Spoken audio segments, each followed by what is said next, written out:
Hai, Assalamualaikum dan selamat malam. Dah malam ni.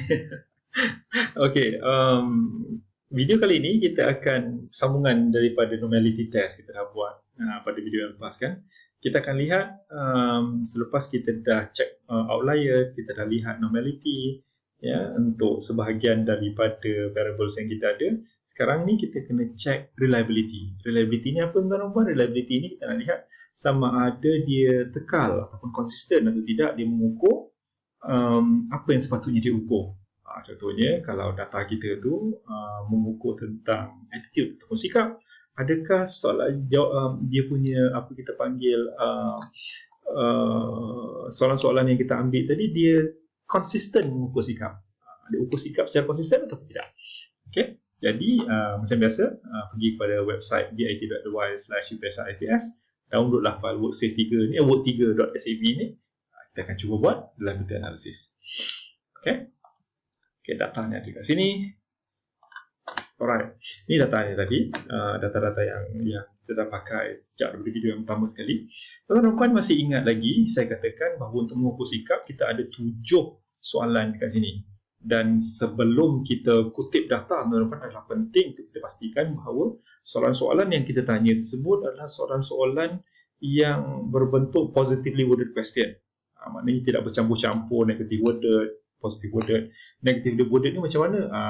Dengan positive worded ni, positive worded ni contohnya saya suka akan sesuatu. Kan, ketua saya sangat baik dan sebagainya, dan kita bersetuju atau tidak melalui Likert scale 1 hingga 5. Negatively worded question ini dicampurkan pula dengan soalan-soalan yang lain. Jadi contohnya saya tidak bersetuju ataupun saya tidak suka ataupun ketua saya sering memarahi ataupun bertindak kasar ataupun berbahasa kesat contohnya. Jadi dia punya worded tu telah berubah daripada saya suka kepada saya tidak suka. Ya, cuba bayangkan kalau kita gabungkan dalam satu questionnaire ya untuk mengukur sesuatu variable. Kita katakan kita ada 7 soalan macam ni. Soalan 1 kita pakai positive worded question, soalan 2 kita pakai positive worded, tiba-tiba soalan 3 kita tanya negative worded, soalan 4. Jadi sepatutnya soalan 1 hingga soalan 7 dia mengukur tentang sesuatu secara konsisten. Dan kita perlu ingat tuan-tuan, soalan-soalan yang kita tanya ni ya, dia sepatutnya berkorelasi secara positif. 1 dan 2, 2 dan 3 dan sebagainya untuk ukur satu variable tersebut. Jadi tak boleh satu tu dia secara reverse ataupun secara negatif mengukur benda tu. Jadi kalau contohnya soalan 1 adalah positively worded question, soalan 2 adalah negatively worded question, jadi korelasi di antara keduanya akan negatif. Kalau kedua-duanya adalah positively worded question, jadi korelasi kedua-duanya adalah positif. Jadi kalau keseluruhan adalah positif, maka dia menghimpunkan satu bacaan yang positif lah dekat situ. Jadi kita boleh tahulah, konsisten lah, jadi dia tidak berubah-ubah. Itulah maksudnya positively worded question dengan negatively worded question kita tak boleh campurkan. Ya, kalau ada kita record balik. Contohnya kalau dalam contoh ini soalan 2, attitude 2 ni, attitude 4 dan attitude 6, dia mempunyai negatively worded question. Yang ni dia berilah. Sebab tu dalam contoh-contoh yang kita buat dalam kelas, kita record balik. Kita record balik attitude 2 ni, attitude 4 dan attitude 6. Maknanya jika attitude 2 ni kan, jika dijawab 2, dia akan jadi 4. Jika dijawab 3, akan stay 3.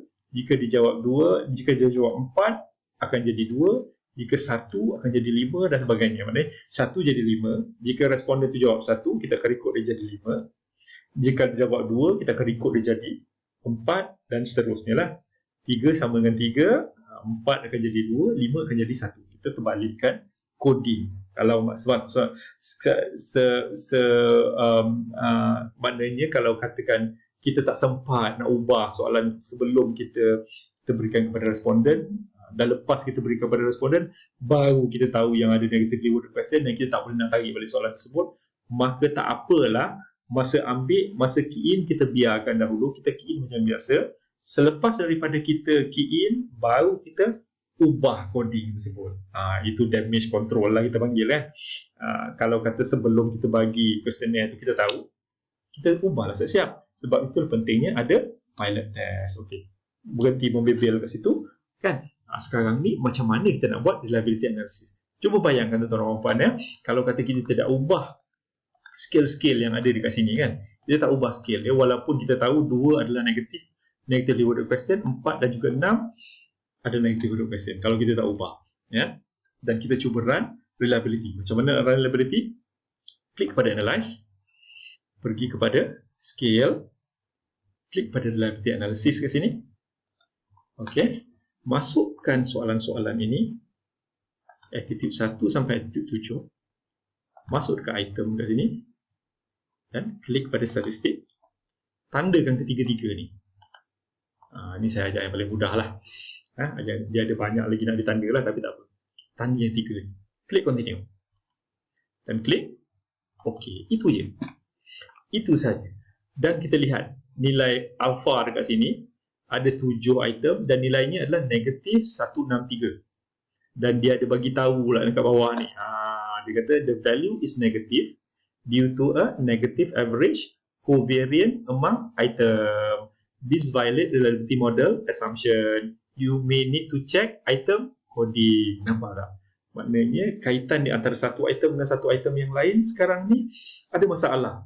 Ada yang positively correlate, ada yang negatively correlate. Dia bercampur. Jadi dia tidak dapat satu reading alpha yang konsisten, yang betul untuk menggambarkan sesuatu situasi tersebut.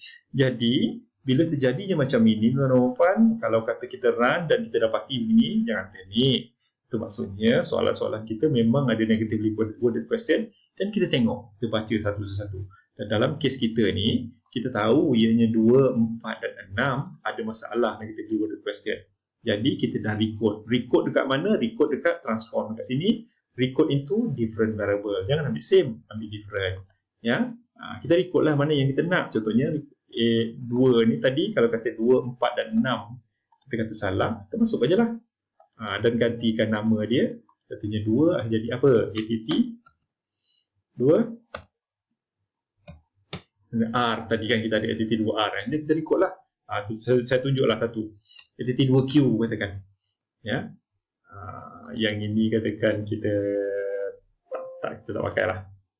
Kita pakai satu je. Saya tunjuklah contoh ya. Macam mana kita dapat ATT 2R ni. Dia sebenarnya kita pergi ATT tekan 2Q kita kata. Ini contoh je. Sebenarnya dia 2R.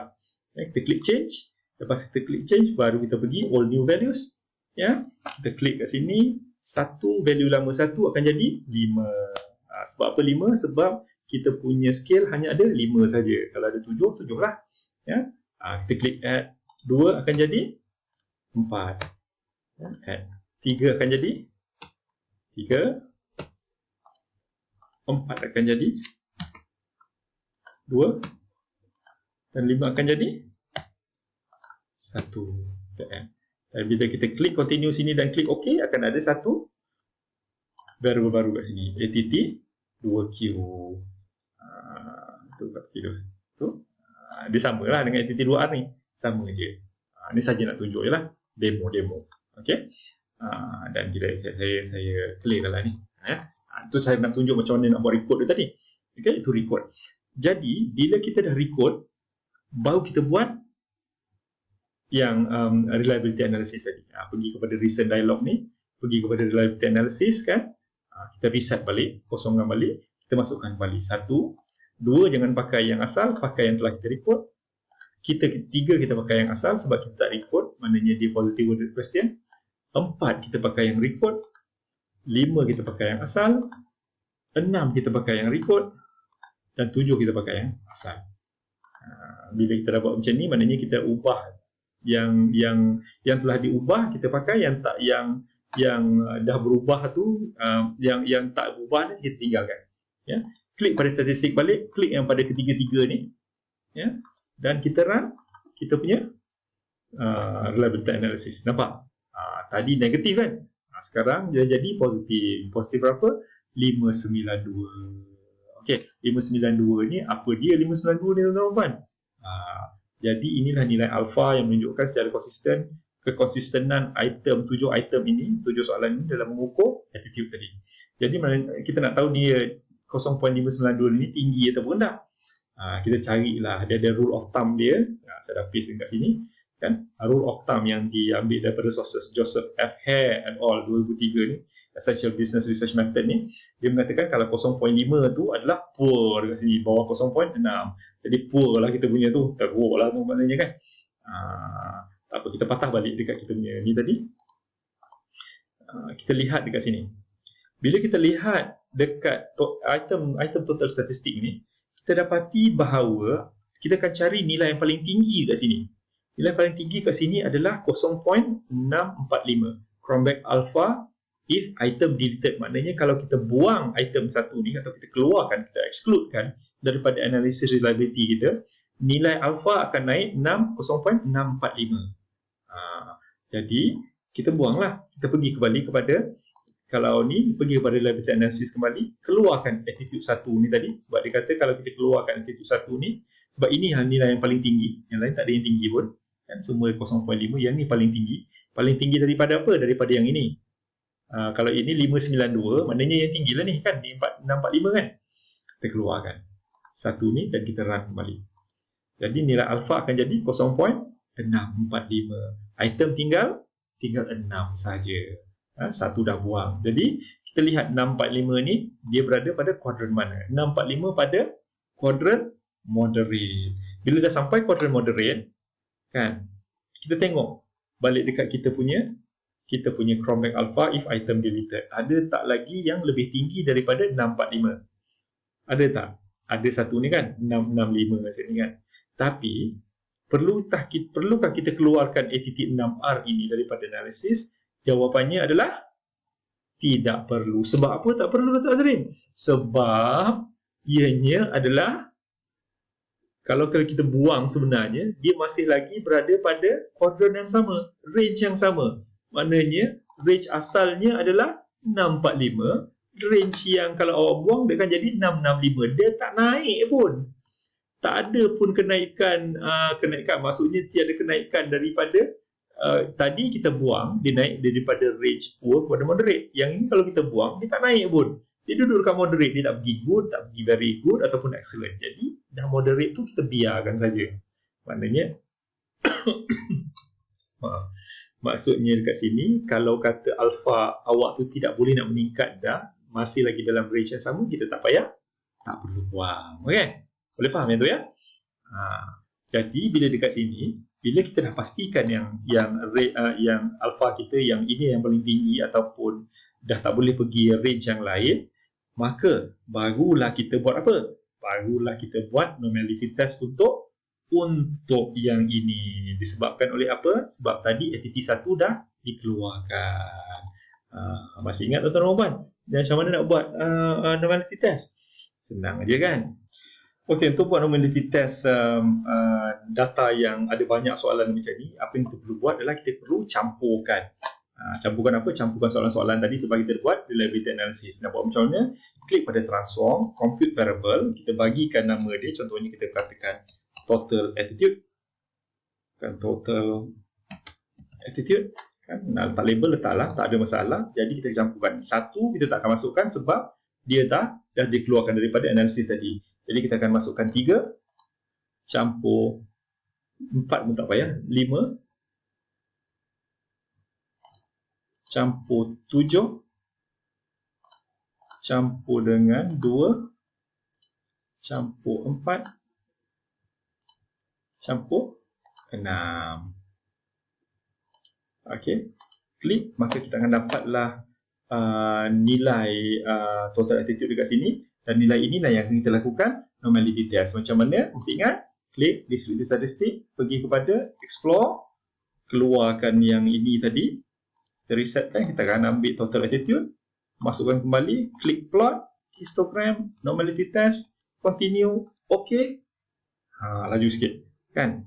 Nilai ini di bawah 3 plus minus 3, maka dia di dalam range plus minus 3, kita punya data adalah normal. Maka tak payahlah lagi nak usah payah nak tengok yang lain, boleh terus dah proceed untuk lakukan ujian parametric test. Itu saja tuan-tuan dan puan. Wabillahi taufiq wal hidayah. Wassalamualaikum warahmatullahi wabarakatuh.